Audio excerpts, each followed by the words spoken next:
భక్తివన్న ప్రేక్షకులకు శుభోదయం 16/3/2025 నుండి 22/3/2025 శనివారం వరకు ద్వాదశి రాశుల ఫలితాలు. ముందుగా మేషరాశి. మేషరాశి వారికి ఈ వారం పరిస్థితులు మిశ్రమంగా ఉన్నాయి. ధన ఆదాయం ఉన్నప్పటికీ వ్యయం కూడా ఎక్కువగానే ఉండేటట్లుంది. అలాగే రుణాలు కూడా కొద్దిపాటిగా చేయవలసి రావాల్సి ఉంటుంది. అలాగే స్త్రీ మూలకంగా విరోధాలు ఉంటాయి. వ్యసనాల ద్వారా అనవసరపు ఖర్చులు ఉంటాయి. సెక్యులేషన్ ద్వారా కూడా నష్టాలు ఉండే అవకాశాలు ఉన్నాయి. కలత్ర పితృ మాతృ పీడనలు సూతకాలు ఉండే అవకాశం.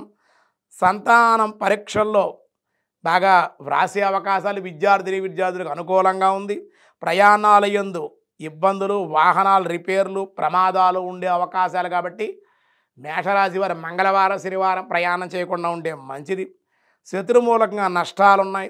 శత్రువుల్లో ఒక కంట కూడా కనిపెట్టవలసి ఉంటుంది. మీరు చక్కగా దత్తాత్రేయుణ్ణి నారసింహస్వామి ఆరాధన చేస్తే అన్ని విధాలుగా యోగ్యంగా ఉంటుంది. తదుపరి వృషభ రాశి. వృషభ రాశి వారికి ఈ వారంలో అనుకూలంగా ఉంది. అనుకున్న పనులు చాలా సునాయాసంగా ఈ వారం పూర్తి చేయగలుగుతారు. గురుడు కూడా కొంచెం చాలా అనుకూలంగా ఉన్నాడు. వివాహాలు శుభకార్యాలకు హాజరయ్యే అవకాశం, గృహయోగాలు, వివాహయోగం, సంతాన సౌఖ్యం, శత్రువులపై ఆధిక్యం, రావలసిన బాకీలు వసూలవడం, కొన్ని విషయాల్లో మధ్యత్వం వహిస్తారు. దానివల్ల ఇబ్బంది. ఇల్లీగల్ పనులు ఏవి చేయకూడదు. అలా చేస్తే కనుక మీకు ఇబ్బందికరంగా ఉండి మీ గౌరవభంగం, పోలీస్ కేసుల్లో కూడా ఇరుక్కునే అవకాశాలు ఉంటాయి. జాగ్రత్తగా ఉండి సన్మార్గంలోనే వీళ్ళు ప్రవర్తించాలి. గృహ నిర్మాణ పనులు పూర్తవుతాయి. మధ్యలో కొన్ని ఆగినప్పటికీ కూడా పనులు పూర్తయిపోతాయి. వాళ్ళ సంతానం విద్య యందు మంచి ఆధిక్యత ప్రదర్శించే అవకాశం. గతంలో కన్నా విద్యార్థులు చాలా సానుకూలమైన పరిస్థితులు పొందే అవకాశాలు అయితే ఉన్నాయి. మరింత అనుకూలంగా ఉండడం కోసం ఈ వృషభ రాశి వారు చక్కగా లక్ష్మీనారసింహ కరావలంబ స్తోత్ర పారాయణ, లక్ష్మీనారసింహ ఆలయ దర్శనం కూడా చేయడం వల్ల అన్ని విధాలుగా మీకు అనుకూలం. తదుపరి మిథున రాశి. మిథున రాశి వారికి చేయి వృత్తి వ్యాపారాల్లో అభివృద్ధి, లాభాలు ఉన్నాయి. స్థిర వృద్ధి ఉంటుంది. ఈ వారంలో ధనలాభం ఉంది, ఆరోగ్య లాభం ఉంది. కుటుంబంలో సంతోషకరంగా ఉంటారు. సమస్యలు ఏవైతే ఉన్నాయో ఇంతవరకు అవన్నీ కూడా అనారోగ్య సమస్యలు కానీ, కుటుంబ సమస్యలు కానీ, ఆర్థిక సమస్యలు కానీ అవన్నీ కూడా మబ్బు విడిపోయినట్లే విడిపోతాయన్నమాట. ఆనందంగా ఉంటే దైవబలం ఉందన్నమాట. మీకు అది కాపాడుతుంది మిమ్మల్ని. దానివల్ల బాగుంది. వివాహాలు శుభకార్యాలు కలిసి వస్తాయి. శత్రువులపై విజయం సాధిస్తే మిమ్మల్ని ఎవరైతే ఇబ్బంది పెట్టారో శత్రువులందరూ కూడా వెళ్ళిపోయే అవకాశాలు దూరంగా పోతారన్నమాట. వాళ్ళందరూ కూడా భయపడతారు మిమ్మల్ని చూసి. స్త్రీ సౌఖ్యం, నూతన పరిచయాలు, సెక్యులేషన్ లాభంగా ఉంది. సంతానం ద్వారా అనుకూలంగా ఉంది. విద్యార్థులు అయితే చదువు యందు మంచి బాగుంది. బాగా వ్రాయగలుగుతారు. ఉత్తమ శ్రేణి ఉత్తీర్ణత, ప్రథమ శ్రేణుల్లో ఉత్తీర్ణత పొందే అవకాశాలు బాగుందన్నమాట. రాజకీయ రంగంలో కూడా అనుకూలంగా ఉంది. ఇంకా బాగుండాలంటే కనుక మేధా దక్షిణామూర్తి స్తోత్రపారాయణ, అలాగే మన దత్త చరిత్ర పారాయణ, దత్తాత్రేయుడు స్తోత్రపారాయణ, సరస్వతి యొక్క ఆరాధన కూడా చేయగలిగితే ఈ వారంలో మేలు కలిగే అవకాశం, విద్యార్థులు ముఖ్యంగా చాలా అనుకూలంగా ఉండే అవకాశం ఉంది. తదుపరి కర్కాటక రాశి. కర్కాటక రాశి వారికి అనుకూల సంచారం వల్ల, గ్రహాలకు అనుకూలత వల్ల వృత్తి వ్యాపారాల్లో గత వారం కన్నా ఈ వారం కొంచెం బాగుంది. ఆర్థికంగా స్థిరపడతారు. ఆరోగ్యపరంగా బాగుంది. సంతృప్తిగా ఉత్సాహంగా ఉంటారు. గృహ నిర్మాణ ప్రయత్నాలు ఏమన్నా, గృహయోగం కానీ, వాహనాల రిపేర్లు కానీ, గృహాల యొక్క మార్పులు చేర్పులు కానీ, గృహాల యొక్క వసతి గృహాలు మారడం కానీ, కొత్త గృహం కొనుక్కోవడం కానీ ఇలాంటి ప్రయత్నాలు అనుకూలిస్తాయి. స్త్రీ సౌఖ్యం, సంఘంలో గౌరవం, బంధుమిత్రుల ఆదరణ, సంతానం ద్వారా లాభాలు, చాలా ఆరోగ్య లాభం, మానసిక ప్రశాంతత కూడా పొందే అవకాశాలు కర్కాటక రాశి వారికి ఉంది. ఇంకా బాగుండాలంటే కర్కాటక రాశి వారు సుబ్రహ్మణ్యేశ్వర ఆలయ దర్శనం, పుట్టలో పాలు వేయడం, పుట్టమట్టి బొట్టు పెట్టుకోవడం, ఆంజనేయేశ్వర వడమాల, అపోపమాల లేదా తులసి, మనకి నాగవల్లి పత్రాలనే తమలపాకులతో సింధూరంతో అర్చన, ఇలా ఇవ్వడం, ఆంజనేయ గుడి చుట్టూ 19 ప్రదక్షిణాలు చేయడం, హనుమాన్ చాలీసా పారాయణ కూడా చేయగలిగితే ఇంకా సత్ఫలితాలు మీరు పొందే అవకాశం ఉంది. తదుపరి సింహరాశి. సింహరాశి వారికి పరిస్థితులు అంత అనుకూలంగా లేవు. ప్రతి విషయంలో ఆటంకాలు, అధికమైన శ్రమ, అనారోగ్య సమస్యలు ఇబ్బంది పెడతాయి, ఎదరికెళ్లకుండా. అకాల భోజనాలు, సమయాన్ని తినకపోవడం వల్ల త్రిప్పుట, శిరోవ్యాధి, శిరస్సుకు సంబంధించి వ్యాధులు, ఔషధ సేవ, దానివల్ల మళ్ళీ మీరు కొంత కోలుకునే అవకాశాలు, కుటుంబంలో అందరితోటి కూడా విరోధాలు, ఇతరుల విషయాల్లో కలగజేసి, కుటుంబ విషయాల్లో, వ్యక్తుల విషయాల్లో కూడా మీకు అన్నీ కావాలన్నమాట. అన్నీ కలగజేసి దానివల్ల ఇబ్బందులు పడే అవకాశాలు ఉంటాయి. వాహనాలు కూడా మార్చే అవకాశం, కొత్త వాహనం, పాత వాహనం తీసి కొత్త వాహనం కొనుక్కోవడం, లేదా పాత వాహనాన్ని రంగులు వేయడం కానీ, పాత వాహనాన్ని రిపేర్ చేయడం కానీ చేయడం, లేదా పాత వాహనం మార్చేసి కొత్త వాహనం కొనుక్కునే అవకాశాలు ఎక్కువగా ఉన్నాయి. గృహ మార్పులు, ఇంటి అద్దెలు కూడా, ఇల్లు మారి ఇంటి వసతి గృహాలు, అద్దె గృహాలు కూడా మారే అవకాశం, ఉద్యోగాల్లో బదిలీలు ఉన్నాయి. విద్యార్థులు చదువుపై శ్రద్ధ సరిగ్గా లేదు, శ్రద్ధ కావాలి. చదువు ఎందు నిర్లక్ష్య భావం లేకుండా శ్రద్ధ కలిగి ఇష్టపూర్వకంగా చదివితేనే అవుతుంది. దానివల్ల బాగుంది. ఇంకా అనుకూలంగా నవగ్రహ స్తోత్ర పారాయణ, నవగ్రహ శాంతి హోమం చేయించుకోండి, అనుకూలంగా ఉంటుంది. గురుచరిత్ర పారాయణ కూడా మీకు మేలు చేసే అవకాశం ఉంది. తదుపరి కన్యారాశి.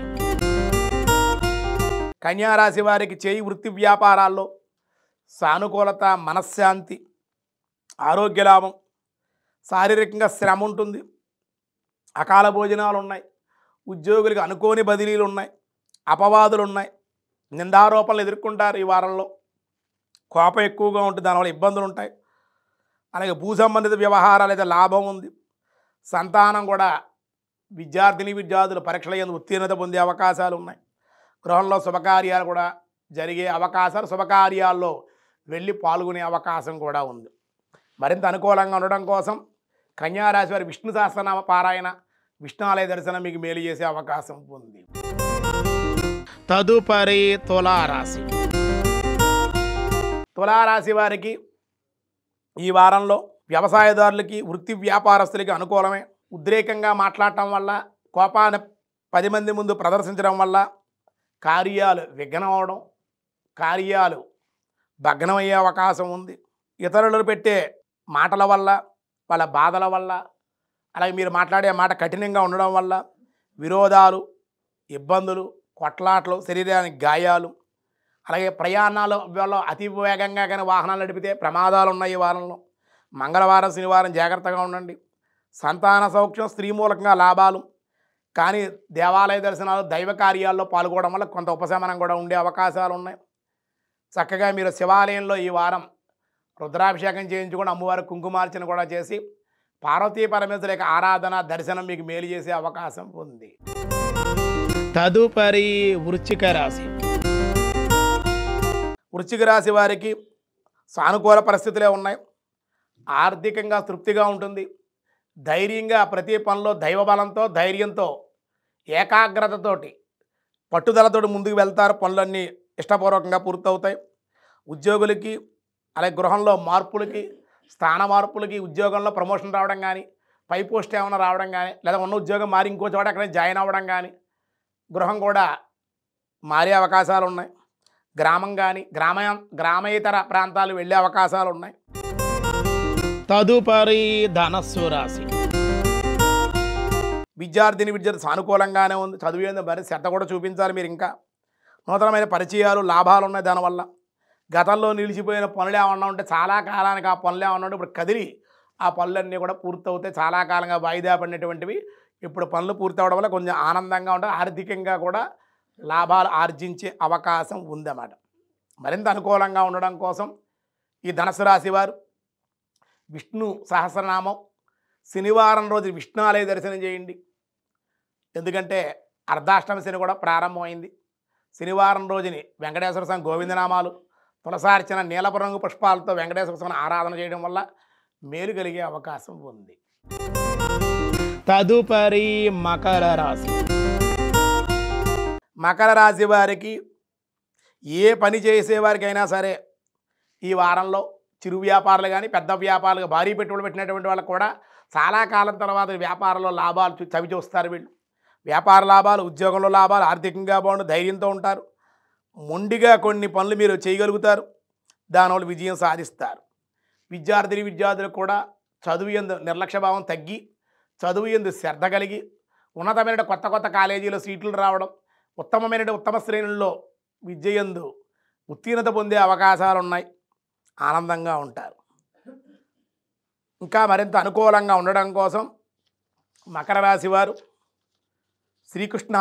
కృష్ణాలయం దర్శనం చేయడం, కృష్ణ పరమాత్మ అష్టోత్తరం చదవడం, కృష్ణుడికి తులసి దళాలతోటి నవనీతాన్ని అటుకులు కూడా నివేదన చేస్తే ఇంకా సత్ఫలితాలు ఎన్నో మీరు పొందే అవకాశం ఉంది. తదుపరి కుంభరాశి. కుంభరాశి వారికి ఈ వారం వ్యవసాయ, వృత్తి, ఉద్యోగాల్లో రాణింపు ఉంది. ఆరోగ్య లాభం, ఆదాయానికి లోటైతే ఉండదు. అప్రయత్న ధనలాభాలు ఉన్నాయి. రావాల్సిన బాధ్యతలు కూడా ఈ వారంలో మీకు వసూలై మీకు అందుతుంది. దానివల్ల ఆనందంగా ఉండగలుగుతారు. విద్యార్థిని విద్యార్థి చదివేందు శ్రద్ధ బాగుంది. ఇంకా మరింత శ్రద్ధ చూపించాలి చదువు ఎందు. విద్యలో రాణింపు ఉంటుంది. దానివల్ల ప్రయాణ సౌఖ్యం ఉంది. భార్యాభర్తల మధ్యన అనుకూలత ఏర్పడుతుంది. దూర ప్రాంతాల్లోనూ భార్యాభర్తలు కలుసుకునే అవకాశాలు, వాళ్ళు దేవాలయ దర్శనాలు, సెక్యులేషన్ అనుకూలంగానే ఉంటుంది. ఇంకా అనుకూలంగా ఉండాలంటే కనుక ఈ కుంభరాశి వారు కూడా చక్కగా మీరు విష్ణు సహస్రనామం శనివారం నాడు చదవండి. లేదా విష్ణు సహస్రనామంతో మీరు కూడా నీలం రంగు పుష్పాలతోటి వెంకటేశ్వర స్వామి సహస్రనామార్చన చేయించండి.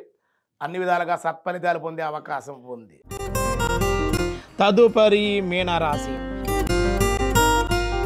మీనరాశి వారికి జన్మంలో గ్రహ సంచారాలు ఎక్కువగా ఉండడం వల్ల అనారోగ్య సమస్యలు, ఈతి బాధలు, మనస్థిమితం లేకపోవడం, విపరీతమైన ఆలోచనలు ఉండే అవకాశాలు, ఊహించిన సమస్యలు కూడా ఈ వారం ఎదుర్కొనే అవకాశాలు అయితే ఉన్నాయి.